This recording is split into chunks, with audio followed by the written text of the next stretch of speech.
All right, everybody, we're streaming about the full moon tonight. Hopefully, it'll be popping up and populating here momentarily, but we'll wait a second for people to kind of log in and check it out. But you're going to see here in a minute once we're up and running.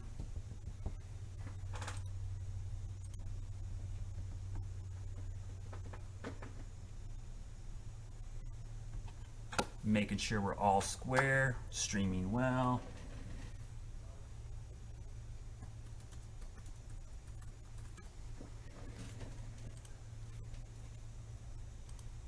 All right, everybody who's just logging in to watch. We're talking about the full sturgeon moon tonight. So you probably have seen a ton of stuff online about this. And there's some myth, some reality. There's a little bit of truth. There's a little bit of hype. But we'll talk about all of it tonight. But what I will tell you, no matter what you've seen, get outside and look at the full moon tonight. It is spectacular. Now, the terms that you're going to hear a lot of, you're going to hear supermoon, you're going to hear blue moon. Supermoon and blue moon are both non-scientific terms. They're frankly made up. But they do have some scientific meaning. I mean, they have some origin for where those terms come from. Supermoon has kind of been something that an astrologer came up with, not an astronomer. And it really just means that the moon is at perigee, which means it's at its closest approach to the Earth in its elliptical orbit. This happens a lot, though. That's not rare. In fact, there's 4 of these every year. What makes it kind of interesting is when that perigee happens at the full moon cycle. So the full moon technically appears bigger, but you wouldn't notice it as a human being. You can't discern the difference if I put them side by side. But it is brighter by about 30%. And that's probably going to be the biggest thing that most of you will notice, that if you go outside tonight, the moon is brighter because of that closeness to the Earth. So you will notice that is going to feel and appear to be brighter in nature. And that's because that it potentially, is a little bit closer. So you'll notice it being brighter. Now, the blue moon part, you've heard the term once in a blue moon. What's interesting about that term is there's 2 definitions of that term. The most common definition, which I think most people grasp and understand, is that a blue moon is the second full moon in a calendar month. That's pretty rare. Like, we don't see that happen a lot. It happens every once in a while, but to have two full moons in the same month, usually it happens when the month has 31 days and you get a full moon towards the beginning, like the first, and you might get one on the 30th or 31st. So they're 30 days separated, and that happens. The other definition, which is why tonight's is sometimes referred to the blue moon, today, the blue moon today isn't anything to do with the calendar month. There's a really older kind of definition. It's a really odd one, actually. It's the third of 4 full moons in an astronomical season, which means between the solstice and the equinox, which is kind of weird. I mean, because those dates change all the time, and why is it the third one and not the fourth one? It's just really weird. So people will call it that, but I think the blue moon thing is kind of overrated because oftentimes it's not that big a deal, and the super moon part is not that big a deal. The bigger deal is that it's just a great full moon. Now, the name sturgeon moon, you're probably seeing that on the graphic right now. Sturgeon moon comes from the northeastern tribes of Native Americans who this time of year, sturgeon were plentiful. They were easy to catch, especially in the Great Lakes. Now, every month has some kind of designation. We'll show you what those are. You can see all these different names that we have for every kind of moon. We've got the wolf moon, the snow moon. It starts in January, and every month has a name for its full moon. So each one of those moons has something to do with something happening in nature at the same time that moon occurs. So like the snow moon in February, it snows, right? The worm moon usually starts to happen, in March, where we start to see the worms come out. The pink moon, the flowers coming out in April. Flower moons, May. Strawberry, you get the idea. And then the corn, the hunters, and the beaver moon. So people might remember the harvest moon. Well, the October moon will be called the harvest moon if it happens within a certain time frame of the equinox. So it has to be just after the equinox, and it has to happen within a certain time frame. So it all depends on when that happens. So not every October full moon is called the harvest moon. It has to happen within a certain time frame of basically the equinox. So that's kind of another one that's weird. But I'm going to show you what the moon looks like right now. So if you happen to be inside watching this on a phone or computer, this is our Dallas camera. There it is. So you can see we're looking back towards Charlotte, and just to give you some perspective here, that is uptown Charlotte right there. The airport is kind of over there. You might see a bunch of blinking lights, and there's our gigantic full moon, the sturgeon full moon there in the eastern sky. The cool thing about tonight is you could see some clouds out there, but the clouds have been breaking up and thinning out. The moon's going to be up there all night. In fact, it doesn't set till after sunrise tomorrow. So if you go out now, go out 3 hours from now, go out tomorrow morning, anytime during the overnight hours, you'll get a chance to see that full moon. So it's going to start in the western horizon. It'll be going up. It'll go above our camera. It will go all the way and end up setting in the west, opposite of the rising sun in the east in the morning. So if you want to check that out, you got some time tonight. So right now I know there's some storms out there, and I'll quickly show you the radar and satellite, because there are some showers and storms in parts of the area, and some of these showers and storms have obviously given us some clouds. They're beginning to break up and thin out a little bit. So all in all, I think we should be good in about another hour, so that everybody should have clear skies. But if you're watching this in eastern North Carolina, we still have some lingering showers, and there's what we call convective debris clouds here, basically clouds that are keeping some leftover thunderstorm clouds that are out there. They will thin out and break up over time. Now, so the moon's the big story tonight, right? But I have some even more exciting. Tomorrow morning, if you're up early, you can not only see that moon. Would you see that lightning off in the distance there? That's kind of cool. We can see those storms in eastern North Carolina. Watch here. See those? Right there above my head.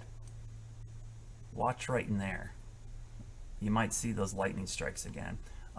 Those storms are actually the ones I showed you in eastern. There you go. You see another one right there above my head.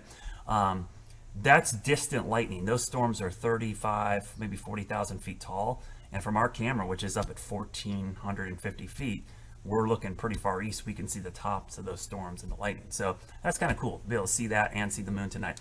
But what I was getting to is that tomorrow morning, if you're up early and you look in the western sky, you'll see the full sturgeon moon there setting. But if you look back east from this camera right here, there could be an amazing development. We've got a SpaceX Falcon 9 launch tonight up the East Coast. We're really tomorrow morning, overnight into the morning.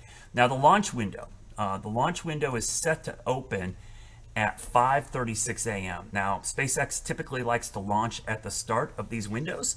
So if we launch at 5:36 a.m., that is roughly an hour and 11 minutes before sunrise, which is in that kind of perfect time frame where you could get the vapor trail to be illuminated. And what do I mean by illuminated? Well, let me show you a picture I actually took of a launch a couple of years ago. This was an April launch, about an hour before sunrise. This is down in Valentine, looking out to the east. You can actually see twilight right here as the sun is coming up here. And this is coming from southeast to northeast. This is pushing up the East Coast. And so what happens is the sun is below the horizon, right? It's down here. Okay, but it's shining up into the upper atmosphere. So when this is going up the East Coast, it's actually getting into sunlight, and the sun is illuminating this, but it's still dark over Charlotte or dark over the Carolinas. And that gives you this amazing illuminated vapor trail. Now this can happen anywhere from an hour to an hour and a half before sunrise, but there's that magic time frame of 30 minutes to an hour before sunrise seems to be kind of the magic time frame. Now, it's got to launch at the beginning of this window. Look at the window up here. The window opens at 5:36, but goes as late as 8:48. And why is the window that big? Well, because they could have delays, technical delays, weather delays. So hopefully there's not a significant delay. They have some wiggle room. They could delay it, for almost an hour. I think sunrise tomorrow morning is at 6:46. 6:47, excuse me. I'm looking at tonight's sunset. 6:47. So, yeah, we're about an hour and 11 minutes there. So there's some wiggle room. They can have a delay of 30, 40 minutes and this would still be visible. So this is totally something to look forward to tomorrow if it happens. I was going to check the schedule to make sure there wasn't a delay. And let me quickly do that. I'm just going to check to make sure as I step off camera here for a second. I'll keep talking to you.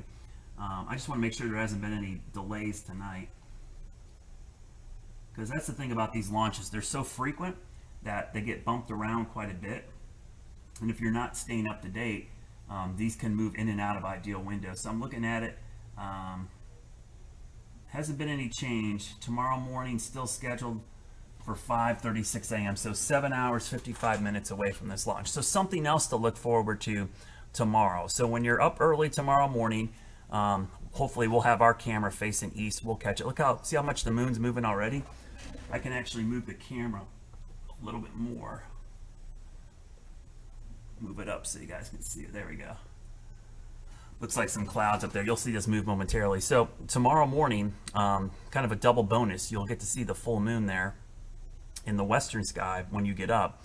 And in the eastern sky, the opposite direction, you could see a spectacular SpaceX launch. So something pretty cool to look forward to tomorrow in the morning, that hopefully we will see